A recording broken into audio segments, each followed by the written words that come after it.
Behind me is the CN Rail Bridge located right here on Dougal Avenue, just feet away from the EC Row Expressway. This bridge is considered somewhat of a landmark here in South Windsor, and at one point there were even 3 bridges that crossed this stretch of road back in the 1930s. And the bridge you see today was the last one standing. The bridge also had a dangerous side to it that was known as the Dougal Death Trap. At one point, cyclists were forced to share the road with oncoming traffic.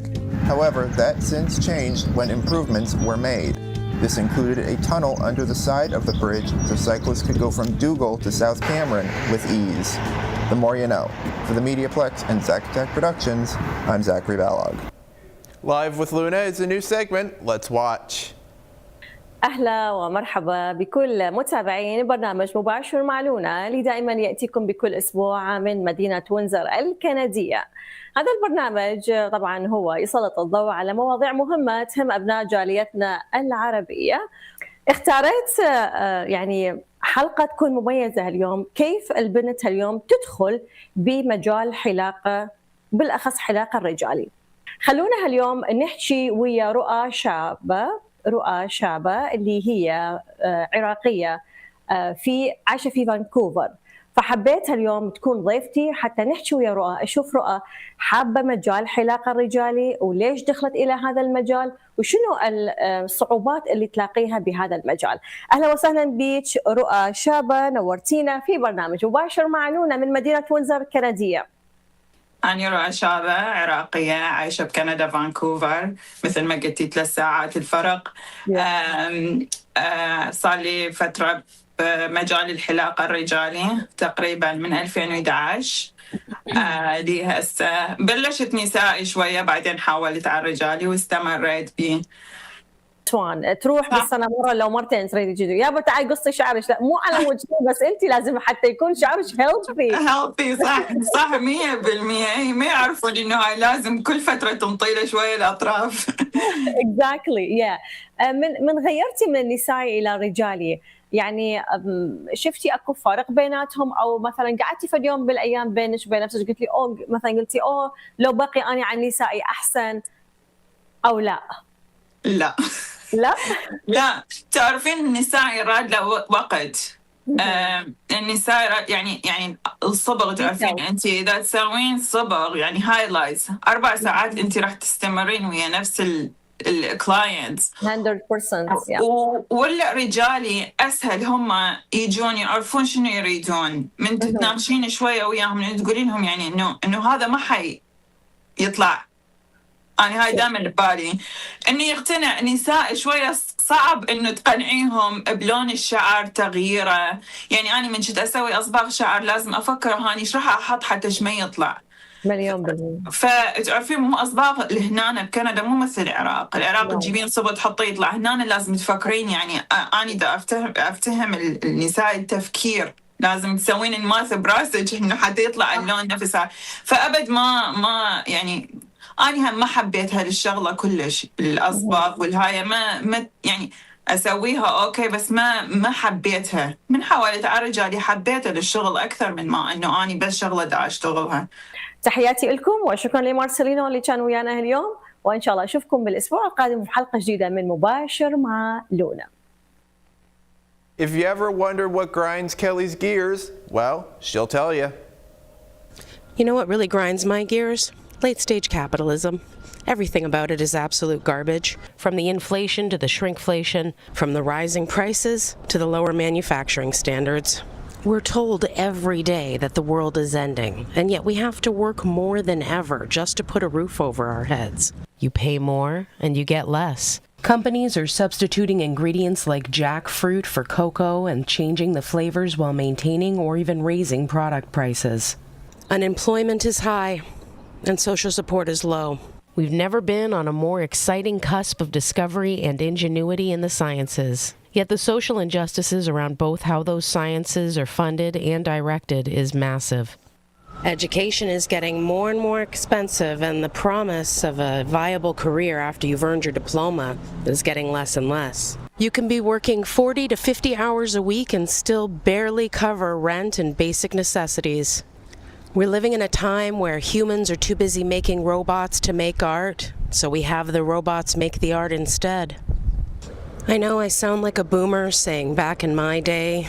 Maybe I am. I know kids in my day had to listen to their elders talking about how good the old days were, so maybe I'm just participating in a time-honored tradition, but that's a gear to grind for another day. For MediaPlex News, I'm Kelly Scheffler. Did you see hail yesterday? Well, what you really saw was grapple. Now, what is grapple? Those are soft, white, opaque ice pellets formed when supercooled water droplets freeze onto falling snow crystals in a process called rimming. Often mistaken for small hail, these fragile, soft hail particles feel like miniature snowballs that disintegrate easily and typically fall during winter storms rather than summer thunderstorms. Well, we certainly hit the pick day of the week when it comes to sunshine, but it is a bit chilly with a current temperature of 1 degree. All right, is this the last of the chill? Well, let's find out in your 3-day forecast. Wednesday, we will have sunshine with a high of 13 degrees. Thursday, 20 degrees with some rain showers. And Friday, 10 degrees with more showers in the area. Beyond that, the sun is hard to come by as we head into the weekend with a milder but wetter weather pattern. Joe Siddell had a front row seat to all of the Blue Jays' fabulous run to the World Series, and today Marshall Kewen pulled up beside him to hear what he had to say about the glorious moments. Hello everyone, welcome to 2-Minute Warning. I'm your host Marshall Kewen, and today we have a very special guest. He has played in the MLB for the Montreal Expos, Florida Marlins, and Detroit Tigers. Give a very special welcome to Toronto Blue Jays analyst Joe Siddell. Joe, how are you doing today? I'm doing fantastic, Marshall. How are you doing? I'm doing not so bad myself. All right, I got a couple questions here for you. I'm just going to pick your brain, and should be perfect over before you know it. So, you had the very unique opportunity this year to not only call a game in the World Series or work in the World Series, but the team you were working for made it there. Unfortunately, a little heartbreak happened where they didn't win. Unfortunate, but what is the difference between your day-to-day preparation for a regular season game and preparation for a World Series game? Well, that's a real good question, Marshall. And the reason I say that is because during the postseason with Major League Baseball and all of the rules that are in place, the days are very different. During the regular season, we have a lot of clubhouse access time where we can go talk to players, coaches. We do visit with the manager. But once the playoffs roll around, especially the World Series, there are specific times, and we're not necessarily allowed in the clubhouse now at all unless you're the game broadcaster, the play-by-play, and the analyst doing the game, like from Fox, the national networks, or ours. But you have press conferences, and the manager and a player or two from each team, the next day starting pitcher, will be in the press conference room. Tons of people in there, as you can imagine, the media coverage. So it is very different. I actually don't like that part of the season for that reason as much. Love the playoffs, love playoff baseball, love the World Series, but unfortunately we don't have that same access where I can grab a Blue Jays player anytime and just ask him something. I was able to get a couple of guys. I talked to Freddie Freeman on occasion, a couple of guys from the Dodgers as well. You can be out on the field and that can happen, but it's just not, it's just so orchestrated that and you understand, because they don't want, there was Canadian media, American media, all of the Japanese media. There was media all over the place for covering this World Series. From a media standpoint, we're going to continue on that topic. What's it like to watch a team capture an entire nation like the Blue Jays did this season? As a broadcaster, we're starting to get used to it. I started this back in 2014, the last Blue Jays playoff runs were in 15 and 16 there. This was different, and it was so different because now we've gotten to a point where it's a new team now, and when Mark Shapiro and Ross Atkins took over, it took a while. And if you think about their last few trips to the postseason, all losses, wild card losses, 2 and out, 3 straight times, or 3 times, 6 losses. This time, though, not only do they win the AL East, but then they get the bye, and then it's to the division series, the championship series, and it just felt like every series, each series there, it just kept building, and it kept building. And I can tell you, there is nothing like hearing 40-something thousand people in the Rogers Centre in Toronto singing "O Canada," like so loud they're almost drowning out the singer. And I mean that in a complimentary way because it was a fascinating scene. And I keep saying this country, I also want to include, and Blue Jays fans everywhere, because we hear from them everywhere. We hear from Blue Jays fans in the UK, overseas, all over the world. Obviously, the country has just gotten behind this team, especially on the run that it went on. And unfortunately, in this game, the longer you play, especially when it goes into that calendar flip into November, and when it doesn't end your way, it hurts even more. That was a tough one for Blue Jays fans everywhere. Yeah, so you had a very unique career, pretty typical within some people in the baseball world, where you were a player for several years and then you transitioned to being a broadcast analyst. What is that transition like? A lot of it, to be honest with you, is utilizing your knowledge and your insight of the game, what you're seeing, the way you react to what's happening on the field, and you're doing it just in a different way now. You're doing it now from behind a microphone. And most of the time, to be honest with you, when I'm talking about pitch sequencing or analyzing a play or talking about how this pitcher is pitching going into the 6th inning and how he's saving his bullpen today, all of those things I'm talking about are things I talked about when I had a uniform on sitting on the bench, when I was catching between innings, talking to a teammate, talking to my pitching coach, talking to a manager. It's really just an extension of being a player. And I think I've always said that this is the greatest job in the world because really it's the closest you can get to playing, talking about the game every day, being around the game every day, talking to players, managers, coaches. And when you can't play anymore or when you choose not to play anymore, it is the next best thing because I still feel like it's a little bit of that adrenaline rush that you feel like sometimes I'm still sitting behind the plate. And I want to really capture that one thing. You said that it kind of brings you back to the days where you had your uniform on. What is the biggest difference from the players today, the prep they do before a game, the equipment that they're exposed to within the weight room, and just overall how far the technology has come in baseball equipment? What does that compare to back in the day when you played? So I think more, first and foremost, when you started talking about the workouts and the things guys use, technology has, in every sport, and we've seen it in golf, we've seen it in hockey, and especially we've seen it in baseball. And when I say technology, it's the slow motion cameras that they have, the things that can be measured now. I mean, you can literally take a picture into their lab and slow-mo cameras can see the grip on the ball, the arm angle, the hand position, the axis of spin on the baseball. They can really design pitches. It almost sounds like robotics. Yeah. But that's how good and how exact the science is now. In my day now, I'm a little bit older, so say 30 years ago, I'd be with our pitching coach and he'd say, get the elbow up a little bit more and try to get out front with it. I mean, there wasn't too much more than that. There was more than that, but nothing scientifically, that's for sure. And I think too, when you think about the information in the game, so we hear the word analytics, and it's almost like this boogeyman word in baseball or in sports now, because the old school, it's old school. I call it baseball. I don't like using the term old school. It's baseball.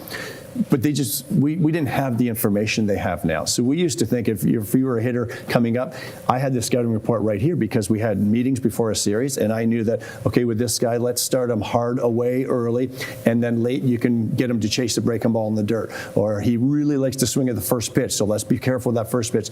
That was basic information. Now you've got hot and cold zones of hitters. The catchers have wristbands to tell you every count, what they do, where you should go. If it's 1 and 2, you should go to this area of the zone with a harder pitch or a breaking pitch. And if it's early in the count, first pitch, this is where you should stay. So the information is through the roof. I would almost say sometimes to a fault, because as players now, and I watch this as a broadcaster, I think sometimes you can use that as a crutch and just fall into counting on that information instead of utilizing the information, but also utilizing that brain, because that to me is the best tool there is for any athlete. Great. I want to thank you for your time, giving me the opportunity to pick your brain a little bit, but unfortunately that is all the time we have for our show. I'm Marsha Kewen, and you have been watching 2 Minute Warning. Joe is back with more tips and tricks and proving once again that cars aren't that scary. Oh, hello everyone. I'm Joseph Bedard with the MediaPlex, and this is Cars Just Aren't That Scary. a segment of the show where I teach you some tips and tricks on how to do some basic vehicle maintenance, even if you've never touched a car before. Today, we're going to be doing something with electrical, which sounds scary, I'm aware, but it's very simple. Let's get started. Now, normally when you're driving down the road and you have to make a turn, you need to use your turn signal, and this is the sound you will hear. However, something that a lot of people don't know is cars have a built-in indicator to tell you if one of your turn signals are bad, and it is when you hear an uncommon rhythm, usually when it's sped up, like this. When your turn signal is sped up like that on the inside of the cabin, that means one of your turn signals are bad, and you need to look around and see which light is burnt out. So, to do that, you just keep your turn signal on, walk around the car, and look to see if any of your turn signals are off.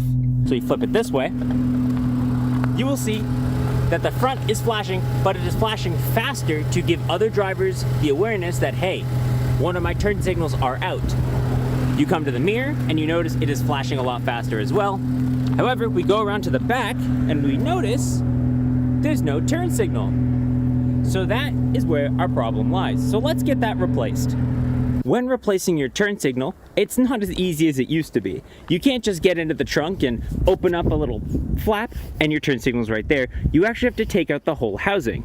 But that's a lot easier than you'd expect. So what we're gonna do is open the trunk, like so. And now we need to get back there. So there's that little pouch.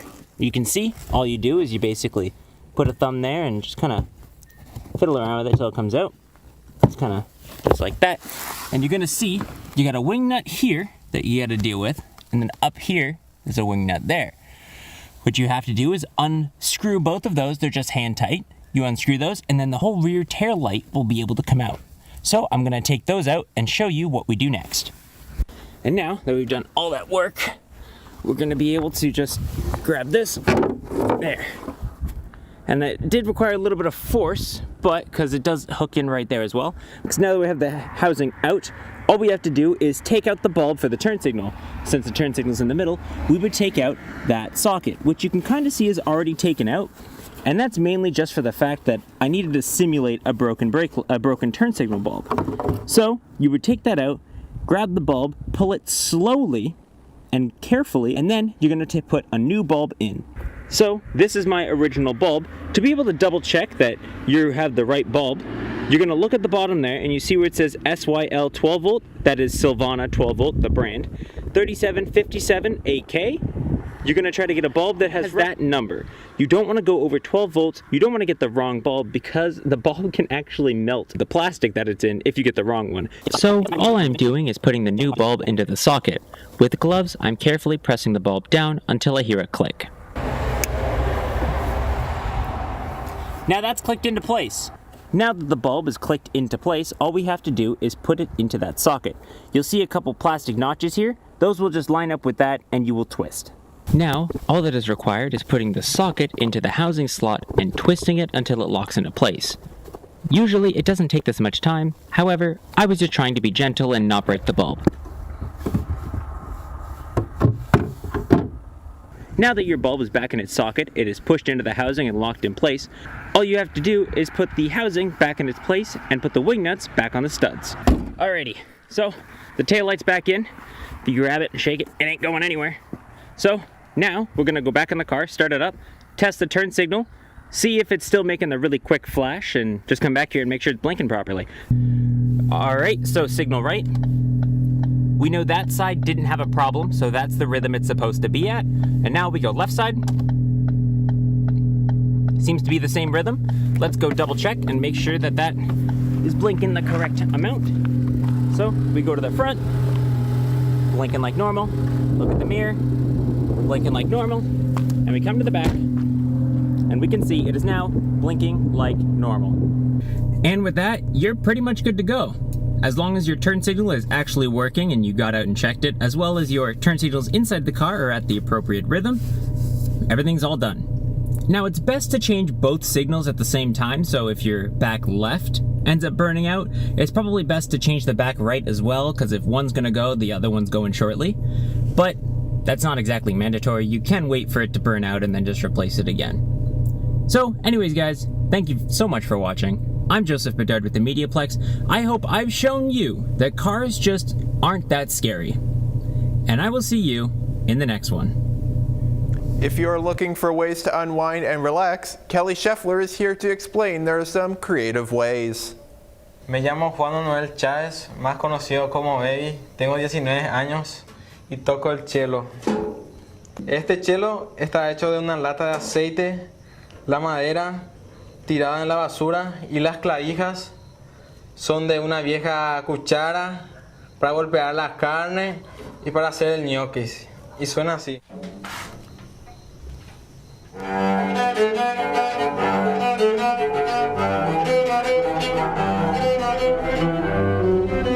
like to introduce you to the Recycled Orchestra of Keturah.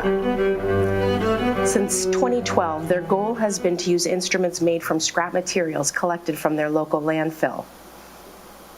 I've recently gotten into watercolor painting, and I find it's good for my mental health, especially as a form of self-care. It lets me relax my mind, focus on something that feels creative, even if I'm just painting in a traced stencil.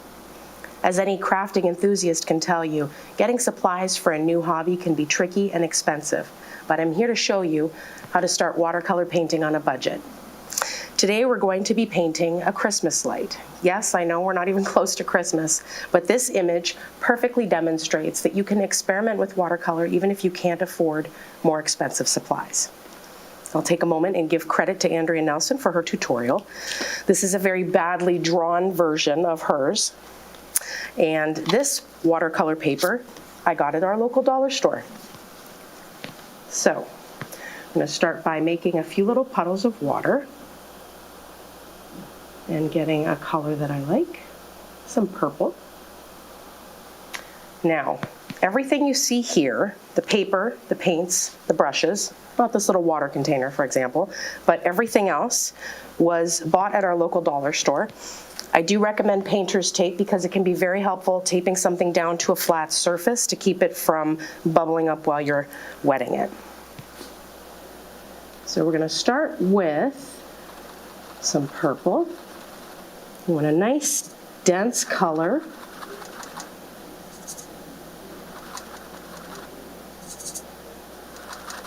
And then what you're going to do is you're going to dilute it a little bit, because what you want is a little bit of a glow around your Christmas lights. Now keep in mind, working on dollar store paper isn't going to be the same as working on cotton watercolor paper, but that's a great way to start learning. So we'll start with a bit of a diluted purple, and I'm going to be trying to work quickly to give it plenty of time to dry, but you also don't want to put too much water on your paper, especially if it's a little bit more inexpensive. I'm going to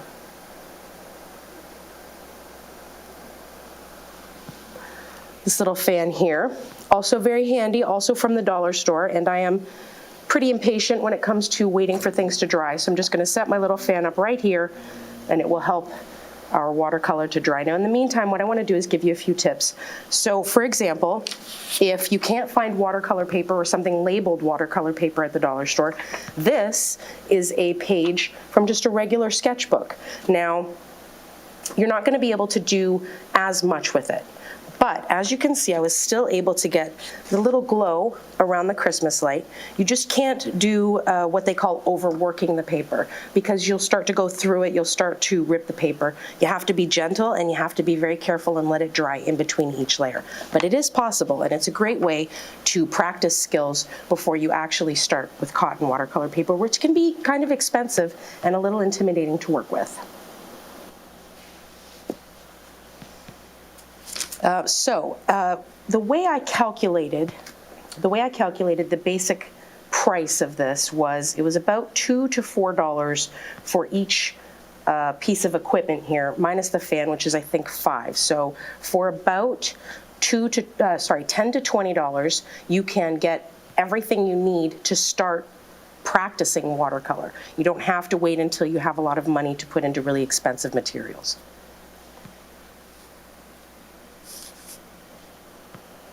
Another suggestion I'd like to make is The paper, for example, you can get some really lovely cotton watercolor paper at Michael's, but if you hunt around online, you can find some really good bargains if you're price comparing. The other thing is that with, for example, Amazon, they have some really good starter sets for around $20 to $30 with lots of colors and lots of options.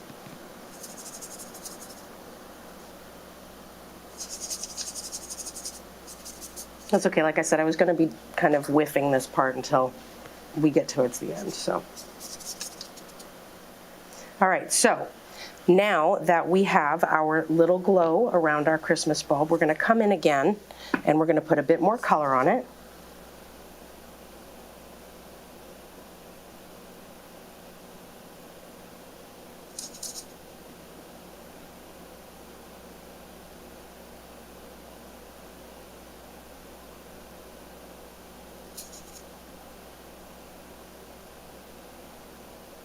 Okay, so you're going to want to let that dry before you do anything else with it.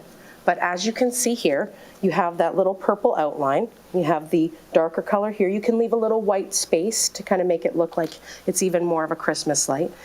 Ultimately, there will always be top-of-the-line supplies for any hobby, but there are many ways to embrace creativity without straining your wallet. It can be frustrating using cheaper materials, but it is a great way to get in the confidence that builds. It is a great way to get in the practice that builds confidence you'll want when you finally have a chance to use the good stuff. For MediaPlex News, I'm Kelly Scheffler. Thanks for tuning in. I'm Zachary Balog, and you've been watching the MediaPlex Insider.